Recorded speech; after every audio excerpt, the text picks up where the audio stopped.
তুমি কেন ফজরের নামাজ একটা বছর কোনোদিন ফজরের নামাজ পড়তে পারলা না? যুবক, তোমাদের মধ্যে যারা ফজরের নামাজ পড়ো না, তোমার মতো অসভ্য, তোমার মতো নির্লজ্জ, বেহায়া, তুমি খোদার জমিনে হাঁটো কেমনে? তুমি মাটির তলে হাঁটতে পারো না? তোমার মতো অসভ্য আর কোনো মানুষ হয়নি, বেহায়া কোথাকার। আল্লাহর রাসূল সাল্লাল্লাহু আলাইহি সাল্লাম বলেন, তাহাজ্জুদ নামাজ হাদিসে আছে, নবীজির জামানায় একবার সাহাবীরা বললেন একজন মুসলমানের ব্যাপারে, ইয়া রাসূলুল্লাহ, এই লোক সারা রাত ঘুমায় থাকে ফজর পর্যন্ত, কোনোদিন তাহাজ্জুদ পড়ে না। তাহাজ্জুদ মানে ফজর না, ফজরের আগের নামাজ। কথা বোঝেন নাই আপনারা?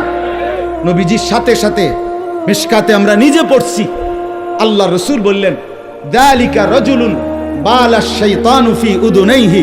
নবী বলেন, তাহাজ্জুদ পড়ে না কখনোই, তাহলে তো এটা এমন একটা লোক যার দুই কানে শয়তান পেশাব করে দিছে। আছে কিনা হুজুর? শয়তান মুত্তা দিছে তার কানে। তাহলে যেই যুবক, যেই মুসলমান ছেলে মেয়ে নারী পুরুষ একটা বছর 6টা মাস কোনোদিন ফজরের নামাজ পড়ে না, নবীজির সামনে যদি এই ডাকাতের কথা বলতো তো কি বলতো? নবীর সামনে যদি বলে, ইয়া রাসূলুল্লাহ, আপনার উম্মতের এই ডাকাইতে 1 বছর কোনোদিন ফজরের নামাজ পড়ে না, তার ব্যাপারে আপনার মন্তব্য কি? তো রাসূল বলতেন, নবী শুনলে বলতেন, শয়তান তার পুরা শরীরে পায়খানা করে দিছে। হ্যাঁ, লজ্জা থাকলে হাসো না। মানুষের বাচ্চা যদি হও, হাসো না। যদি মুসলমান মার ঘরে জন্ম নিয়ে থাকো, তো কেন সেজদা দিবা না? এই বেটা, কেন সেজদা দিবা না বেটা? নবীজি সাল্লাল্লাহু আলাইহি সাল্লামের স্পষ্ট হাদিস, ফজরের নামাজ যে পড়ে না, নবী বলেন, ওয়া ইল্লা আসবাহা খাবিসান নফস কাসলানান।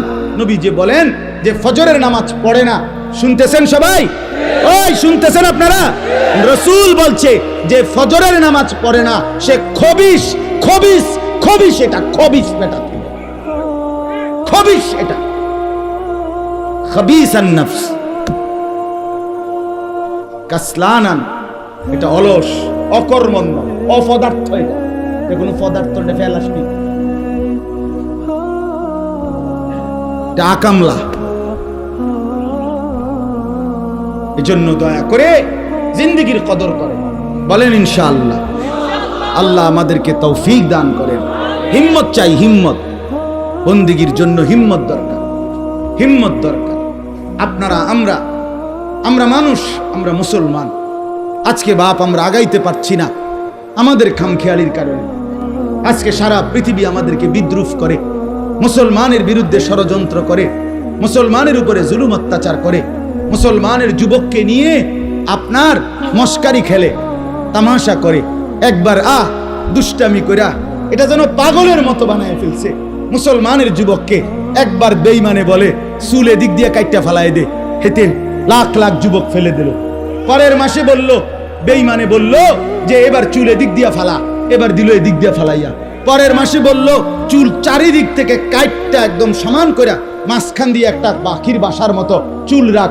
যুবক এটাও লাখ লাখ করলো। তাহলে তোমারে যে পাগলের মতো, ছাগলের মতো তোমারে ঘুরাইতেছে, তুমি আহাম্মক বুঝো না? তুমি বুঝো না? হ্যাঁ, তোমারে 3 বছরের ভিতরে কয়টা ফ্যান বদলাইল? আমার দিয়ে 42 বছরের ভিতরে লুঙ্গি বদলাইতে এলো না, অসুবিধা কি? তোমারে কে এতবার ফ্যান বদলাইলো? একবার সিফা, একবার ডোলা, একবার মারু আপ প্যান্ট, একবার ফুল আপ প্যান্ট, একবার মাঝখান দিয়ে সিরা, একবার পিছন দিয়া তুমি টাইন নাইডারে উদাও, কাইডারে একবারে রাবার দিয়ে এনে গলার লগে লাগাইলে তার না। বাচ্চাদের কি ফ্যান কয়? এই যে একটা ফ্যান হাফ প্যান্ট আছে না, এটা গলা সহ লাগাই এলা। ঘটনাটা কি বুঝা তো উচিত। আরে আমার লইয়া কেন শুরু করলো? আমি তো প্রায় বলি, আমি যদি এই লোকটারে এখন বলি, এই ছেলেটারে যে তুমি একবার দাঁড়াও, দাঁড়াইলো, আবার বইলো, এবার একটু কাইতো হইলো, আবার এদিকে কাইতো যে ঠ্যাং ডাল গি দিল ঠ্যাং আলগি। এরপর হে কি কইবো আমার, কবিটা কি পাগল ধরে আনছে? কথা বলেন না, বলবে কি না? আরে আরে এটা কি পাগল, এবার আমার লইয়া গেরুম শুরু করছে কি, একবার কয় ডাইন দিকে, একবার কয় বাম দিকে, একবার কয় ঠ্যাঙ্গাল গি দাও, বলবে কি না? বলেন না কেন? যেই কোনো মানুষ বলবে এটা যে আমারও লইয়া কে পাগলামি শুরু করলো। তো আজকে মুসলমানের ছেলেদেরকে নিয়ে, যুবক যুবতীদেরকে নিয়ে বেঈমান এরকম তামাশা খেলতেছে, তামাশা মজাক করে, ঠাট্টা করে, খাই দেহি চাই চুলেন দিয়ে কই হালাই তো দেহি ভালাইনি, ও হালাই এন দিয়ে ফালাই তো দেহি ভালাই, যেটা কয় বেঈমানে ওইটাই করে, যেটা বলে বলছে বেড়ি লইয়া মোটরসাইকেল চালাও, হ্যাঁ দিল তো ছাইরা, ডাকাততে ছাড়লো, কক্সবাজার গিয়ে থামলো। অসভ্য মেয়েরে বলছে পিছন দিক দিয়া জড়াইয়া ধরো, এটাই ডিজাইন, দিল জড়াইয়া ধইরা, লাখ লাখ মানুষ দুই পাশে রাস্তা থেকে দেখতেছে, আর এই অসভ্য বেহায়া একটা যুবতী সে যুবকের পিছন দিয়া জড়াইয়া ধইরা ঢাকা থেকে চিটাং যাইতেছে। হায় হায় হায়, মানুষ এত নিকৃষ্ট হয় কেন? মানুষ এত নির্লজ্জ হয় কেন? মানুষ এত বেহায়া হয় কেন? বলেন মিয়া, জিন্দিগি মানেই মোবাইল, জিন্দিগি মানেই ফেসবুক, জীবন মানেই ইউটিউব, জীবন মানেই এই বড় মোবাইল। আমরা পৃথিবীতে আসছি শুধু এই মোবাইলের জন্য ভাই। রাত নাই, দিন নাই, সকাল নাই, দুপুর নাই। আহা, কেমনে বললে বুঝবে? আমার মাঝে মাঝে পাগলের মতো অস্থির হয়ে যায় যে হায়, কেমনে বললে বুঝবে আমার সন্তানেরা, আমার বন্ধুরা, আমার ছেলেরা, আমার যুবক যুবতী বোনেরা, ভাইয়েরা কেমনে বুঝবে যে এটা তো তাদের জিন্দেগি শেষ করে দিচ্ছে, জীবন শেষ করে। অভিভাবকের গাফলতি, সন্তানদের বেপরোয়া জিন্দেগি, আমাদের দেশ, আমাদের সমাজ, আমাদের ইসলাম, আমাদের দ্বীন একেবারে শেষ করে দিচ্ছে। অভিভাবকও গাফেল, সবাই গাফেল, সবাই গাফেল। আল্লাহ আমাদেরকে মাফ করে দেন। এজন্য প্রিয় ভাই আমার, ফিরে আসেন, প্রত্যেকের কাছে অনুরোধ করছি, আল্লাহ তাআলার বন্দিগির দিকে ফিরে আসেন, ইবাদতের দিকে ফিরে আসেন। আল্লাহ তাআলা প্রত্যেককে তৌফিক দান করেন। আমি একটা আয়াত পড়ছি, আয়াতের তর্জমা বলি, কথা শেষ হয়ে যাবে ইনশাআল্লাহ। কোরআনুল কারীমের 9 নম্বর পারা, 7 নম্বর সূরা, সূরাটার নাম সূরা আরাফ। এই সূরার 157 নম্বর আয়াত। এই একটি আয়াত আমি তেলাওয়াত করেছি শুরুতে। এবার এই আয়াতের তর্জমাটা বলি। আগে পুরা আয়াতের ব্যাপারে দুইটা শিরোনাম বলি, সংবাদ শিরোনাম, শুরু কথা আগে শিরোনাম বলি আর কি। শিরোনামটা হলো এই, আল্লাহ তাআলা এখানে দুইটা কথা বলছেন, মৌলিক কথা, এই একটি আয়াত। এক হলো আল্লাযীনা ইয়াত্তাবিউনার রাসূল, কথাটা খেয়াল করেন, শুনতেছেন সবাই? আল্লাহ তাআলা বলেন যারা অনুসরণ করবে রাসূলকে। কাকে? এই একটা কথা। এরপর আরো কিছু কথা আছে, এটা পরে কম। কি? 1 নাম্বার কথা হলো যারা অনুসরণ করবে রাসূলকে। রাসূল বলতে কে? প্রিয় নবী সাল্লাল্লাহু আলাইহি ওয়াসাল্লাম। এরপরে লাস্টের দিকে আইসা আয়াতের শেষে আরেকটা কথা আছে, ওয়াত্তাবাউন নূরাল্লাযী উনজিলা মাআহু, এবং যারা অনুসরণ করবে ওই আলোকে, ওই নূর যেটা আমি আমার রাসূলের উপরে নাজিল করেছি। সেটা কি? কোরআন। সেটা কি? আমি আমার বন্ধুকে যেই আলো নাজিল করেছি, নূর, সেই নূরকে মানে আলোকে, সেই কোরআনকে যে অনুসরণ করবে। তাইলে অনুসরণের বস্তু দুইটা। অনুসরণের বস্তু কয়টা? একটা হলো কোরআন, আর একটা হলো কি? রাসূলুল্লাহ সাল্লাল্লাহু আলাইহি সাল্লামের জিন্দেগি, সুন্নাত। সুন্নাত একটা। তাইলে আল্লাহ তাআলা বলেন আল্লাযীনা ইয়াত্তাবিউনার রাসূল, যারা অনুসরণ করবে রাসূলকে, আর ওয়াত্তাবাউন নূরাল্লাযী উনজিলা মাআহু, এবং যারা কোরআনকে অনুসরণ করবে, আল্লাহ বলেন তাদের ফলাফল কি হবে? এই দুই অনুসরণ করার কারণে তাদের রেজাল্ট কি হবে? উলাইকা হুমুল মুফলিহুন, এরাই হবে সফল কৃতকার্য জান্নাত। এই হলো পুরা আয়াতের সংবাদ শিরোনাম, মানে ছোট কথা। কথা বুঝছেন কিনা বলেন? তাইলে কি বুঝলেন? যে যারা রসুলকে অনুসরণ করবে এবং কোরআন অনুসরণ করবে, আল্লাহ বলেন তারা হবে কি? সফল। বলেন না কি? কৃতকার্য, জান্নাতি। তারা কি হবে বলেন? মুফলিহুন। তারা কদ আফলাহাল মুমিনুন, যে আল্লাহ বলে মুমিনরা সফল। তো আল্লাহ পরে জিজ্ঞেস করেন, আল্লাহ সফলতা বলতে মানে কি? সফল কি? তারা আগে চাইতে ভাত মাছ বেশি খাবে নাকি? বিল্ডিং টিল্ডিং পুরা ফুল টাইলস, এটা না। আল্লাহ বলেন আল্লাযীনা ইয়ারিসুনাল ফিরদাউস, সফল মানে ও চিরেই তারা জান্নাতুল ফিরদাউসের উত্তরাধিকার হবে। তাহলে সফলতা মানে জান্নাতি হওয়া। সফলতা মানে কি হওয়া বলেন না? আমরা বুঝি না, আমরা বুঝি না বাপ। আমরা বুঝি সফলতা মানে দুনিয়া অর্জন, দুনিয়া অর্জন। যেটা তার 3 ছেলের বিদেশ পাঠাইছে, 4টা মেয়ে বিয়ে দিছে, বা 2 বিল্ডিং করছে, 4টা করে রুম, ভিতরে 2টা করে বাথরুম, টাইলস ওলা। আগে পূর্বপুরুষ মাটিতে মুক্ত হয় বেড়া, বেড়া জি ফুট নায়নাতকুর টাইলসে মুতে। অনেক বড় সৌভাগ্য ওনার, কপাল সান কপাল, টাইলসে মুতে। এটা এত বড় নিয়ামত আর কি হতে পারে? বাবা সফল। অন্য মানুষ হেবড়া রে কয় আপনি কি? তামনে তো সেরে গেছে। উনি সেরে গেছে কি লেগে সেরে গেছে? হেবড়া ওই যে হেবড়া 3 ফুট বিদেশ, মেয়েও বিয়ে দিয়ে ফেলছে, বিল্ডিংও করে লাইছে, আর সমস্যা কি তা ওনার? বুঝেন নাই কথা? আমরা মনে করি উনি সেরে গেছে, উনি সফল, উনি কৃতকার্য। আমি যদি প্রশ্ন করি আপনার 3 ছেলে 3 জন নামাজ পড়ে তো? আমি যদি প্রশ্ন করি আপনার 3 ছেলে বহির্বিশ্বে ইনকাম যে করে শতভাগ হালাল? আপনার 3 ছেলের বউ পর্দা করে তো? আপনার 4টা মেয়ে বিয়ে দিছেন, শ্বশুর বাড়িতে তারা নামাজ পর্দা ঠিকমতো করে তো? নায়নাতপুর ছেলে পেলে সবাই আল্লাহর কোরআন পড়তে পারে তো? তখন আর কোনো জবাব আসবে না। তখন আর কি আসবে না? জবাব আসবে। তো সফলতা কিভাবে হলো? সফলতা কিভাবে হলো বলে? এজন্য বাপ আমার, এক মুসলমান পরিচয় দিলে, আমরা যদি নিজেকে পরিচয় দেই মুসলমান, আমরা যদি বলি আমি মুসলমান খোদার কসম, তাইলে আমাদের সফলতা দুনিয়া অর্জন না। দুনিয়া অর্জন হইলে সফল হয় না। দুনিয়া অর্জন হইলে যদি সফল হতো তো সমস্ত কাফের বেঈমান তারা 1 নম্বরে সফল। কারণ আজকের পৃথিবীতে এখনো গোটা পৃথিবীর মুসলমান একত্র হয়ে কামাই রোজগারি করলে ইউরোপ আমেরিকার 2-4-10 জনের টাকার সমানও হবে না। আমরা যখন 10 তলা বিল্ডিং দেখে মনে করি বেড়া বিরাট বড় লোক, ইউরোপ আমেরিকা এগুলা গণা তো ধরে না, গণা তো ধরে। আমি আপনার ওই আমার যেই প্রাইভেট কার, এটা জাপানি মডেলের গাড়ি, মানে সবচেয়ে কম দামি গাড়ি জাপানি মডেলের মধ্যে, প্রোবক্স। এটা হলো সব জাপানি মডেলের প্রাইভেট কারের মধ্যে সবচেয়ে কম দাম, যেটা 8,60,000 টাকা দিয়ে আমি কিনছি।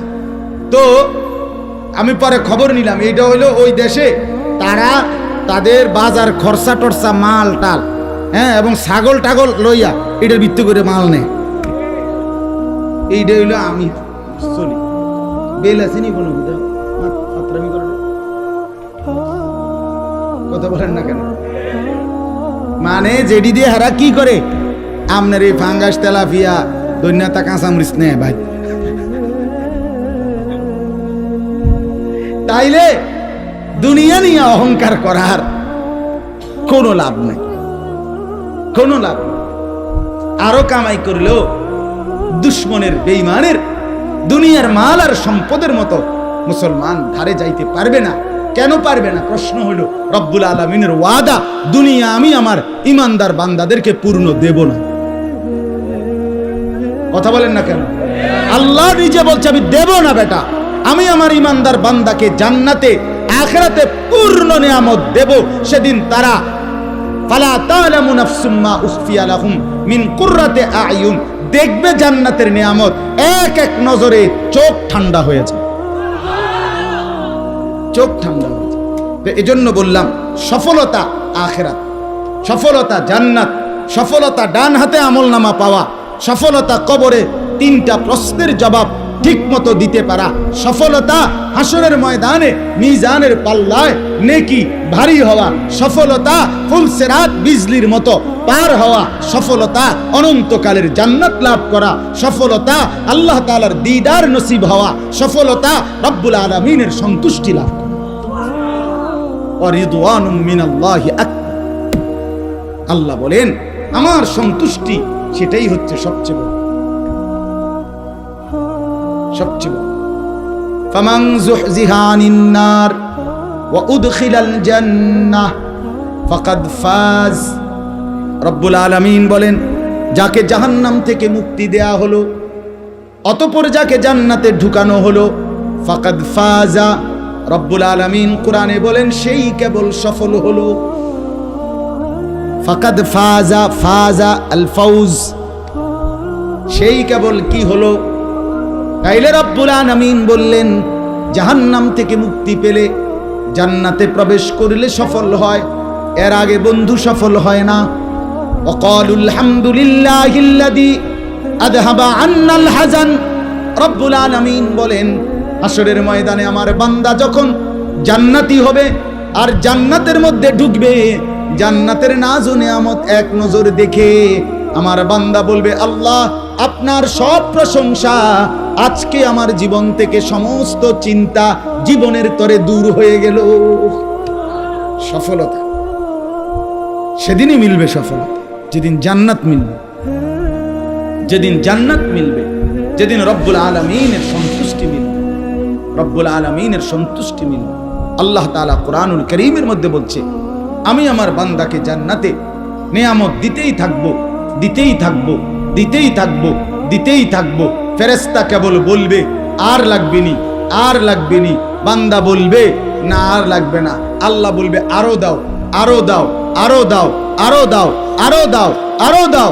শেষ পর্যন্ত বান্দা বলবে ফেরেশতা ভাই কইলাম তো আর লাগতো না, আর কিত্তা দাও। ফেরেশতা বলবে রব্বুল আলামিন আপনার জান্নাতি বান্দা বলতেছে আর লাগবে না, আর চাচ্ছে না।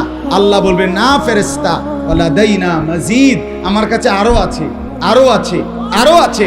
এবার ফেরেশতা বলবে আল্লাহ এবার তাইলে কি দিবেন আপনি, আর কি দিবেন? তো রব্বুল আলামিন বলবে ফেরেশতা আমার 70,000 নূরের পর্দা সরায়া দাও, এবার জান্নাতি বান্দা আমাকে দেখবে, আমি তাকে দেখব।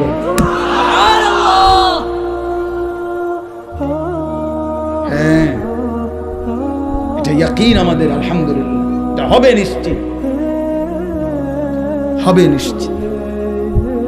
বন্ধু আমার, তুমি যদি সিনেমার নর্তকীর কথা বুঝতে পারো, তুমি যদি টেলিভিশনের ফুটবল ক্রিকেটের খেলোয়াড়ের মতো কথা বিশ্বাস করতে পারো, তুমি যদি টেলিভিশনের খবর মানতে পারো, স্বীকার করো আমি আরশে আজিমের মালিক আল্লাহর কথা স্বীকার করব না কেন?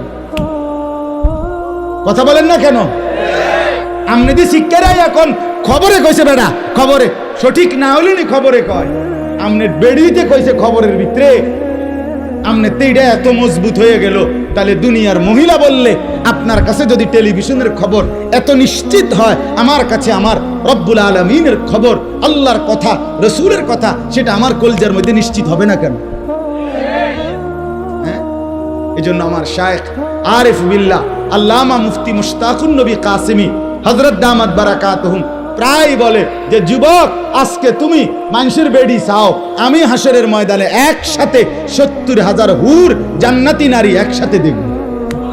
তুমি অনসাও আজ তুমি নর্তকীর গান শোনো, আমি জান্নাতে 70,000 হুরের গান একসাথে শুনব। তুমিও মজা করো, আমিও মজা করব। বাকি দুনিয়া তোমারও চলতেছে, আমারও চলতেছে, ঠিক কিনা বলেন না কেন? সেজদাওয়ালার রাতও ভোর হয়, নাফরমানের রাতও ভোর হয়, হয় কিনা বলেন না কেন? ভাত খাইলে সেজদাওয়ালারও পেট ভরে, বেঈমানেরও পেট ভরে। গরুর গোশত নামাজির লেগে যে এই স্বাদ, নাফরমানের লেগে এই স্বাদ। কথা বলেন না কেন? তাহলে আর অসুবিধা কি? তুমি বেশি কি আগাইছ? বেশি কি অর্জন হয়েছে বলেন? দুনিয়ার এই সুদখোর, ঘুষখোর, এই সিটার বাটপাররা, হারাম রোজগারকারীরা, এরা দুনিয়া বেশি কি ভোগ করছে? কোনান দিয়ে আগায় গেছে আম করতে। কথা বলেন, এখন বাজে 7:40। মনে করেন এখন বাজে কত? আমরা যারা মাগরিবের নামাজ পড়ছি তারার এখন বাজে কয়টা? আর যারা আপনার সুদকুর ঘুষকুর বেনামাজি এখন কয়টা বাজে?